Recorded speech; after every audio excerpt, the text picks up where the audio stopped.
I'm Mac Walters. I'm Melanie Faulknor. My name is Brenon Holmes.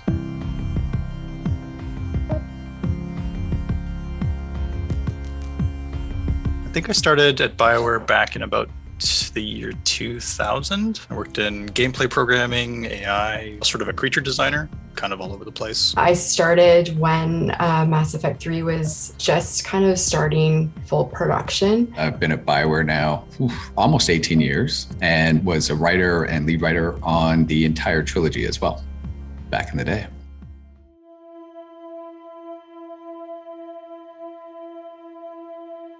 Do you remember what it was like playing through the suicide mission as it currently stands for the first time? I do. That was another late night session. The whole structure of Mass Effect 2 is Dirty Dozen, right? And so you have the suicide mission very early on. You know you're going into a suicide mission. But I don't think people really understood what that meant until they played it. I'm like, suicide mission, sure, impossible odds. Yeah, we got it. We'll just go in, we'll do our thing, everyone will come out, it'll be great.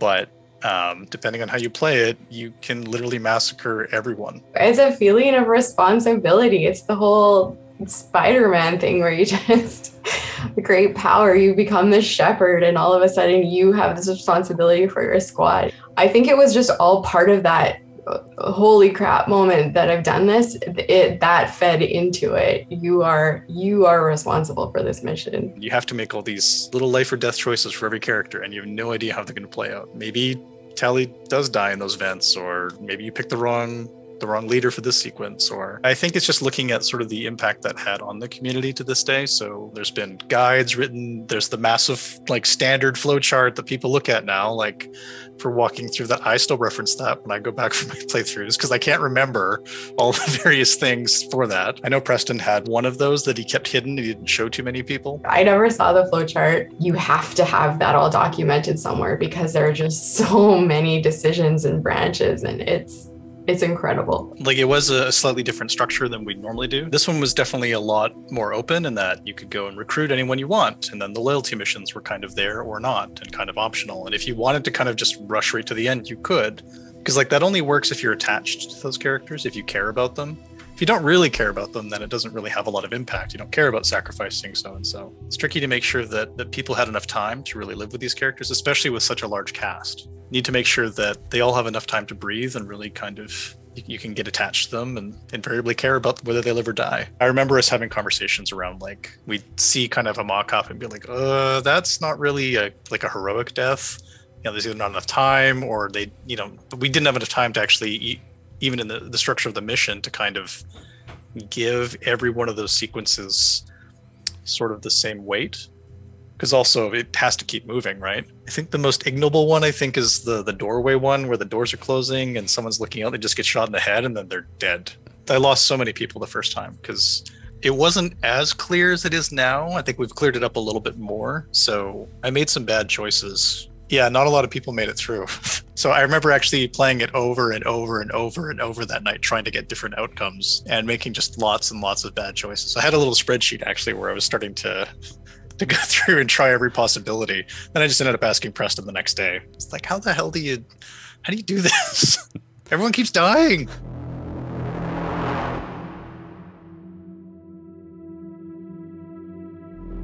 We were just in development, doing things the way we normally do them.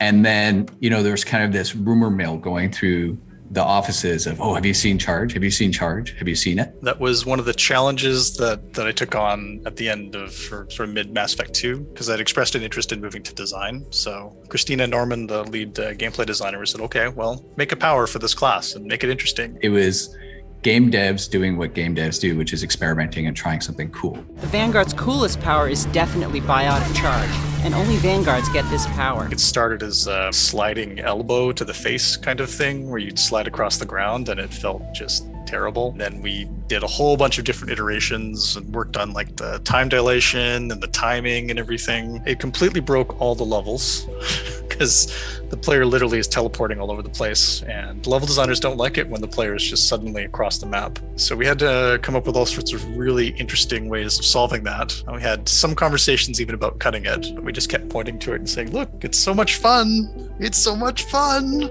It was interesting because when I saw it, I was just like, oh my God, how do I do it? Just tell me how to do it. It wasn't unanimous reaction like that across the board, because some people were concerned about how that impacted the lore. It's like, well, how does that fit? Like, what are we, a magic game now that you can just kind of phase through things and do stuff? I think the writers were getting a little pissed off because this was also on the heels of the ammo stuff as well. So we had introduced ammo and we're kind of like, hey, can you guys help us come up with a story solution for this, like a lore sensitive thing? And they were kind of like, okay. And so they went off and thought about it a bunch and came up with a bunch of stuff for that. And then we came back again later and we're like, so can people teleport in Mass Effect? No. Okay, but what if they did? Yeah, we had these long conversations about how it would make sense within the lore. Because again, it's really fun. And so they ended up coming up with some ideas for kind of how to make it work. But I think we stressed some people out. And then that became the fun challenge of kind of like, okay, well, we probably can't explain it through Mass Effect fields and what's going on. So how do we do that? And of course, so then you're kind of, in a way, reverse engineering the lore around it. But you have to be, flexible and open to doing that, because, you never know where a great idea is going to come from. And at the same time, when you see something that's just like game changing and going to be a ton of fun, you're like, you've got to find a way to make it work. We were moving more towards the action side of the action RPG at that point, right? So this to me felt like something I hadn't done in any game before. And to be able to do it in there was just like, well, this is amazing. We have to do this. We found something cool. We found a way to make it work. If we find something else cool, we'll find a way to make that work, right?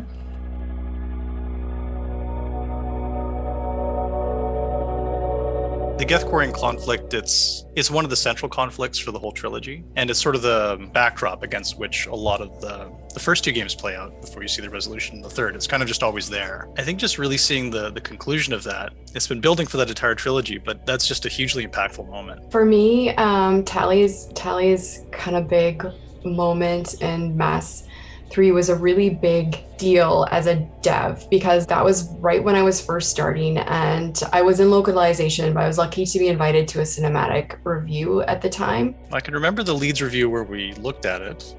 And in this particular one, we were looking at sort of bad outcomes. The level designer was kind of driving through and making choices to sacrifice the Quarians, and Tally she's kind of begging, like, please don't do this, please no. It was a white box review, so there was no art, there was nothing in it. And just the emotional impact it had without anything in it, it just made me realize how powerful the story of this whole trilogy is, and just how consuming it is, and how amazing it is, even with nothing else there. Like, it just kind of was all the world coming to me in that one moment, like, holy, this is amazing how we do this. And then there's that one moment where Tally falls off the cliff and Shepard kind of runs up and dives to grab her hand, and there's a pause. I didn't know what was going to happen. It was just the iconic falling back. And that was, I don't know if I want to call it a beautiful moment, but just that it was such an impactful moment. Shepard's hand is off screen and you can't quite see, you don't know if he's caught or not. And there's a sort of moment of hope. And then it pans back and his hand's empty. And yeah, the room was just like, oh no. I teared up. I had a very emotional moment, even with that base level white box scene. So I just, yeah, it was emotional, even at its bare bones. That hit pretty hard, and we were working on it too. So there's a layer of insulation, but still, like, yeah, that sucked. The way the conflict was always framed is Legion and Tally were supposed to be sort of the analogs for the larger conflict in the two. And so having to make that choice between the two was kind of always the intent, especially if you've worked with them to kind of overcome some of their differences throughout that sort of betrayal. And Legion's constantly, asking if this unit has a soul and It was still very early on in my career, so everything was still very magical in how it played out in game. That scene, I think, just it was so powerful, and it was so early on for me. It was just playing it as a player too. Yeah, it was as emotional as when I first saw it in the white box. I definitely didn't understand, in general, actually, just kind of how much these characters would end up meaning to people. And it's only been through a lot of the fan interaction after the game and really seeing, like, how much people love these characters and stuff, that I think it's really been that message has really been driven home, right? So I think, yeah, at the time we knew it would be impactful, but not maybe this impactful.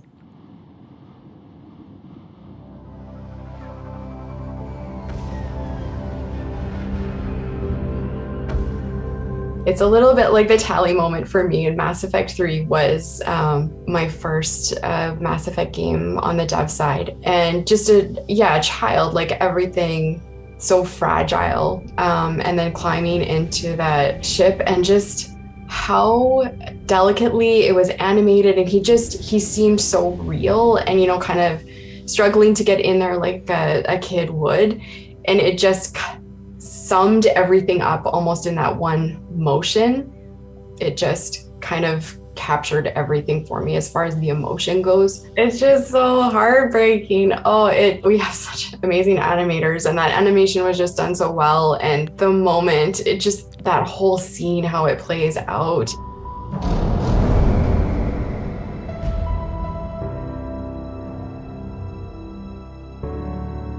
Mass Effect is a lot of moments for me. It's a lot of the little details that make it special. And that moment, I feel, just kind of summarized everything that you're fighting for in that, 5 seconds or whatever it was.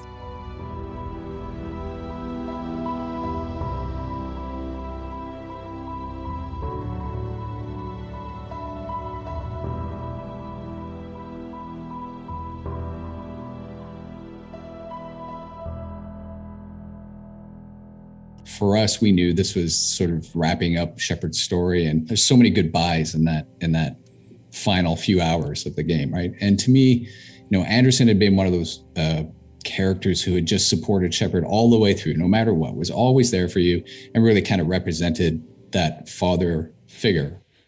We did it. Yes, we did. It's quite a view. Creating it in such a way that, a military person could sort of finally break down and just say, look, I'm proud of you. And say it like they mean it to someone they really care about, right? You did good, child. You did good. I'm proud of you. Thank you, sir. Anderson.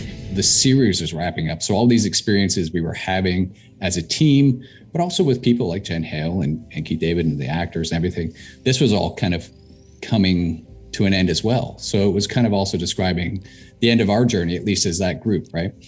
And I just remember a lot of tears in the session and just the emotional impact of it carrying forward. And like I said, when I watch it to this day, I'm still like, I tear up. I think, wow, that's a good scene. I don't say that to toot my own horn or anything. It's just, it has the impact that I'd hoped it would. And everyone who worked on it, from, the actors to the animators to the people lighting the scene, just really, helped capture everything that was trying to do. And so it's just really special for that, recording it with Keith David, and then with, I certainly remember the session with Jen Hale, and we were doing it remote at the time, but, we could see each other and hear each other and everything like that. And for me, at least as a writer, until I hear the words, that's a big component of it. I can always imagine the visual, but imagining the performance that you're going to get from the actor is harder, right? So you just want to leave that to them and see what they come back with. And that's where so much of the magic happens, right? Like you put out words and they come back to you in a way that is nuanced, in a way that you weren't expecting. You ever wonder how things would have been different? How our lives would be different if this hadn't happened? It was great just sort of hearing it all come together. And we always record separately, of course, right? Like we don't have multiple actors in the booth. We have one actor at a time. So you're always trying to imagine half of the conversation in your head, right? At a time, sort of thing. Then you finally get to see it all come together in the game.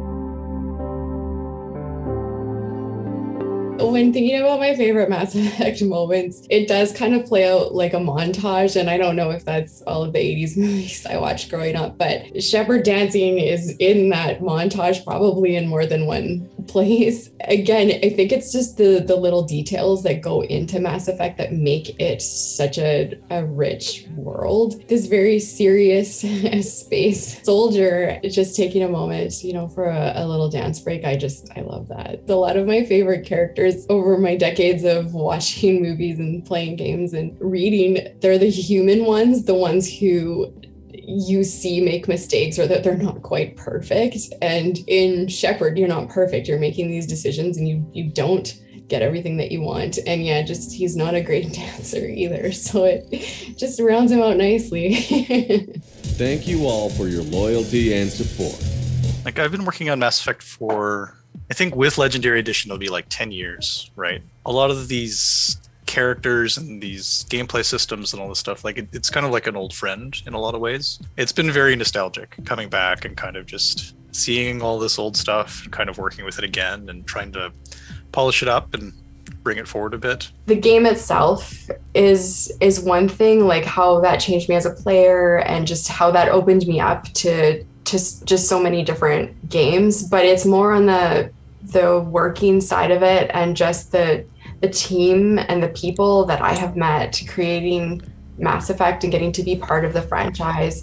I can't describe how lucky I feel, just the passion that's there and just this incredible group of people. When I started Mass Effect, you know, I had a game under my belt, but it was the first game that I had Jade Empire, and the first one I had done as a writer. You know, the biggest thing that I kind of took away from the whole Mass Effect experience is the camaraderie. And it's mirrored in, obviously, the game, you know, choosing your squad, and these are the people you're going to go to war with. You're going to go through hell together. And that experience, working on teams that have been phenomenal is you know, the best memories I have, right? Period. Especially revisiting now with the Legendary Edition, it's really kind of reinforced that opinion that, like, just the thing that I really like helping to create are games that matter to people, that make them feel things, that they can have emotional attachments and connections to, not necessarily just, you know, something where you punch someone in the face a lot or something. I have a very varied background career-wise until I came into games, and I feel like I was just sort of looking for the right thing that fit. When I found games, I found my home, but just part of that was BioWare and the people there and the Mass Effect team. The people on it, they've made my life. I've stayed there for, you know, over a decade now, and they're such a huge part of my world. The Legendary Edition specifically, coming back to it, you know, we had this sort of smaller team at the start and we were a bit scrappier, people wearing multiple hats, kind of like we did in the old day of development. It wasn't quite so compartmentalized, and it's been like just such a pleasure to go back to that kind of development and be able to work with a team like that again. And you don't take for granted the people around you, right? When you're working on these things, nobody can do this stuff on their own. It is a 100% team effort, and you have to really trust and respect the people that you work with. And yeah, I mean, I would certainly say that's probably the biggest thing that I've learned throughout the course of the trilogy and now on to Legendary.